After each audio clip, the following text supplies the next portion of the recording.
കരുണയുടെ അവസാന മണിക്കൂർ എന്ന് പറയുന്ന ബുക്കിലെ 50-ാമത്തെ മെസ്സേജിൻ്റെ സെക്കൻഡ് പാർട്ടാണ് വായിക്കുന്നത്. എൻ്റെ സഭയിലെ വൈദികർ പെട്ടെന്ന് തന്നെ വെല്ലുവിളികൾ നേരിടേണ്ടി വരും.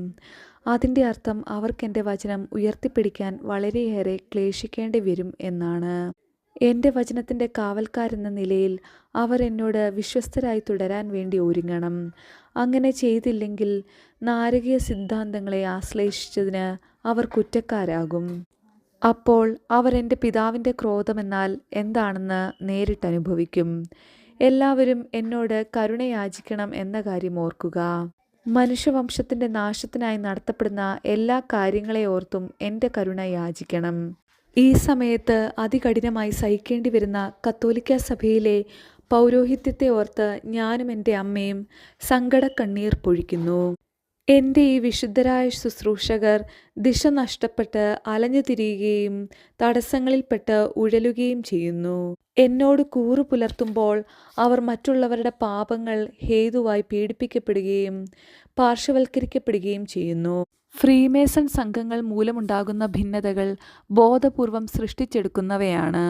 നിഷ്കളങ്കരായ വ്യക്തികളുടെ മേൽ ചിലർ നടത്തുന്ന അതിക്രമങ്ങളുടെ പാപം എൻ്റെ സഭയിലെ നിയമങ്ങൾ മാറ്റുന്നതിനുള്ള ഒരു കാരണമായി ഉപയോഗിക്കപ്പെടുന്നു. ഉടൻ തന്നെ ഉയർന്നു വരാനിരിക്കുന്ന പുതിയ സഭ എനിക്ക് സ്വീകാര്യമായ ഒരു സഭയായിരിക്കില്ല. അത് പരിശുദ്ധ കുർബാനയിലുള്ള യഥാർത്ഥ സാന്നിധ്യത്തെ ഇല്ലാതാക്കുകയും അങ്ങനെ കുരിശുമരണത്തിൻ്റെ വേദന ഞാൻ ഒരിക്കൽ കൂടി അനുഭവിക്കുകയും ചെയ്യും. ഈ സമ്മാനം ലോകത്തിന് നൽകാനായി ഞാൻ സഹിച്ച ത്യാഗങ്ങൾ അവഗണിക്കപ്പെടുകയും തിരസ്കരിക്കപ്പെടുകയും ചെയ്യും. അവർ പരിശുദ്ധ കുർബാനയ്ക്ക് ഒരു പുതിയ വ്യാഖ്യാനം നൽകുകയും അതിൽ എൻ്റെ സാന്നിധ്യത്തെ ഏറ്റുപറയാതിരിക്കുകയും ചെയ്യും. ജീവൻ്റെ അപ്പം മൃതമായിത്തീരും.